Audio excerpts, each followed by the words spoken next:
सूरत अल बकरा आयत 223 इज़्दिवाजी ताल्लुक़ का असल मकसद विज़डम साइंस। तर्जमा: तुम्हारी बीवियां तुम्हारी खेतियां हैं, बस तुम अपनी खेती में जिस तरह चाहो आओ और अपने लिए आगे भेजो और अल्लाह से डरते रहो और जान लो कि तुम्हें इससे मिलना है और ईमान वालों को खुशखबरी दे दो। ये आयत इज़्दिवाजी ताल्लुक़ को महज जिस्मानी नहीं बल्कि एक जिम्मेदारी, एक अमानत, एक नस्ल की तामीर के तौर पर पेश करती है। हर्स खेती का लफ्ज़ ये सिर्फ ताल्लुक़ नहीं बल्कि नशोनुमा, हिफाजत और मुस्तकबिल की अलामत है।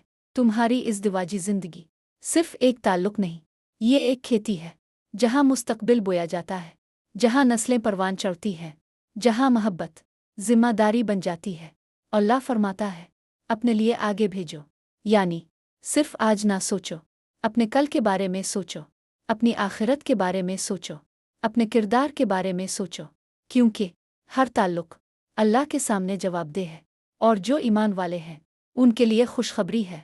असल पैगाम: इज़्दिवाजी ज़िंदगी सिर्फ दुनियावी ताल्लुक़ नहीं बल्कि आखिरत की जवाबदेही भी है।